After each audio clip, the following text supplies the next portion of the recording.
Hey everyone!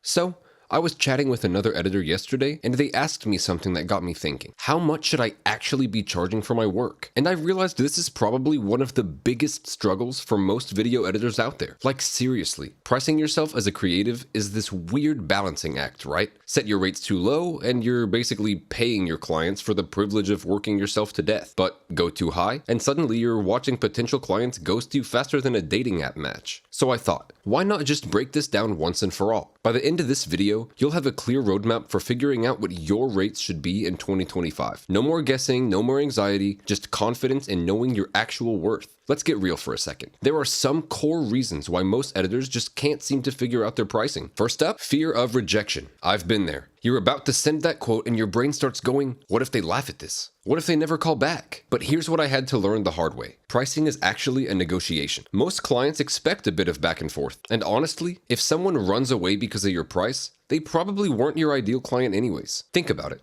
Would you rather work with someone who values quality or someone who's just looking for the cheapest option they can find? The second thing holding editors back is straight up imposter syndrome. But I've only been editing for X months. Look, time in the game matters way less than you think. What matters is the quality of what you deliver. I know editors who've been at it for years who still produce mediocre work, and others who picked it up fast and create absolute magic. Your skills determine your worth, not your timeline. If you can create amazing content after just a few months of practice, why would you charge less than someone who's been doing mediocre work for years? And third, a lot of us just don't know what the market standard actually is. If you're clueless about what others are charging, you'll probably accept whatever number the client throws at you. Not ideal. It's like walking into a salary negotiation without knowing the industry average. You're setting yourself up to be underpaid. But here's the good news. All of these blocks are totally fixable once you understand how to set your rates properly. I'm gonna break down exactly how to approach this so you never have to second guess yourself again. Alright, so pricing isn't just pulling a random number out of thin air. Though sometimes it feels like it, right? There are actually several key elements to consider, and the first big one is your experience level. If you're just starting out, you're in the beginner category. Nothing wrong with that. For basic edits, you might charge between $50 and $100 per long form video. This is a great starting point while you're building your portfolio and client base. Once you've built up some experience and developed your own style, your intermediate skills might command $100 to $250 per project, depending on complexity. At this stage, you've probably mastered the basics and are adding your own creative flair to projects. And if you're killing it with 3D work, complex animations, or high-end production, expert rates easily jump to $500 to $1,000 per project. That's especially true when working with bigger businesses or agencies that need top-tier quality. Some of my friends who specialize in super complex visual effects or cinematic color grading charge even more than this. But it's not just about your skill level. Project type matters too. You wouldn't charge the same for a 30-second Instagram clip as you would for a 30-minute documentary, right? So here's a quick breakdown. For standard YouTube videos, the ones with basic cuts, some music, simple animations, B-roll stuff, you're looking at $100 to $200. These are your bread and butter projects that might take anywhere from 10 to 15 hours to complete. Short-form content like TikToks or Reels with higher quality animations might run $60 to $100 each. These can be deceptively time-consuming because of their brevity. You need to pack a lot of punch into a very short time frame. But those heavily animated masterpieces with 3D elements and complex motion graphics?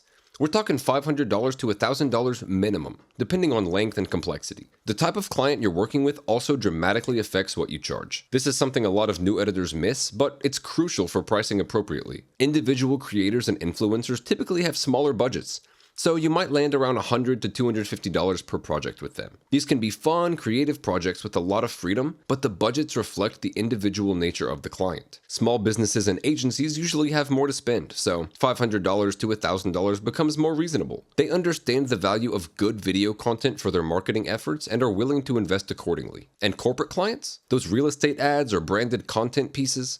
You can easily command $1,200 plus per project because they understand the value of professional video work. For them, your video is an investment that directly impacts their bottom line, not just an expense. One of the best ways to benchmark your rates is to simply ask other editors what they're charging. I know, talking about money feels awkward, but here's how to do it smoothly. Join online communities, Reddit groups, Facebook groups, Discord servers. They're all gold mines of information. Post something like, "Hey fellow editors, I'm curious what the going rate is for specific project type these days. You'd be surprised how many people will share their experiences. Another approach? Think about the value you're creating for your client. If your editing is helping a coach gain 3 to 5 new clients per week and each client pays them $250, you're literally making them thousands of dollars. Suddenly, your $600 fee doesn't sound so high. It's an investment that pays for itself. This is a game changer once you understand it. There are 2 main ways to charge clients: hourly or project-based. Hourly pricing can be tricky. On one hand, you get paid for every minute you work. If a project turns out to be more complex than expected, you're covered. But here's the weird part. The better and faster you get at editing, the less you'll make. Spend 15 hours on a project at $15 an hour? That's $225. But if you get super efficient and finish it in 7 hours, now you only make $105. You're basically being penalized for being good at your job. Project-based pricing though, that's where the magic happens. You assess the project, determine a flat fee based on value and complexity,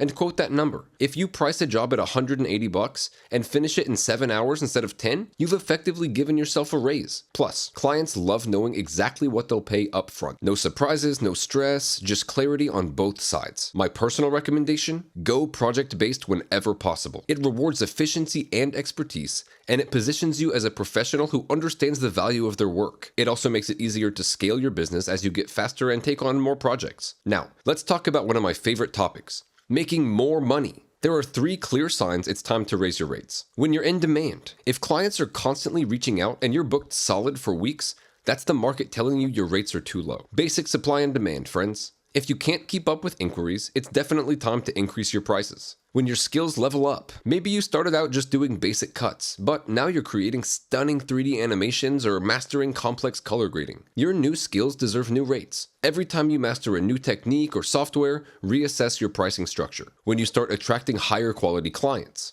If you're working with bigger brands or agencies, don't be afraid to adjust accordingly. These clients often have bigger budgets and higher expectations. Match your pricing to both. They're looking for quality first, price second. But here's something I need to be honest about. None of this matters if you don't have the skills to back it up. In 2025, being a high-quality editor means way more than just knowing how to cut clips together. You need to master your editing style, understand animation principles, keep up with viral editing styles, and constantly evolve your toolkit. That's why continuous learning is so important. Whether it's through courses, tutorials, or practice projects, keep pushing your skills forward. The more you can do, the more you can charge. It's that simple. Look, at the end of the day, knowing your worth isn't just about making more money, though that's definitely a nice benefit. It's about respecting your time, your skills, and the value you bring to every project. It's about building a sustainable career doing what you love. So, take some time this week to reassess your rates. Are they reflecting what you're truly worth? If not, it might be time for an adjustment. Trust yourself, know your value, and don't be afraid to charge accordingly. Drop me a comment below with your biggest pricing insights or questions. And if you found this helpful, smash that like button and subscribe for more practical advice on making it as a video editor in 2025. See you in the next one.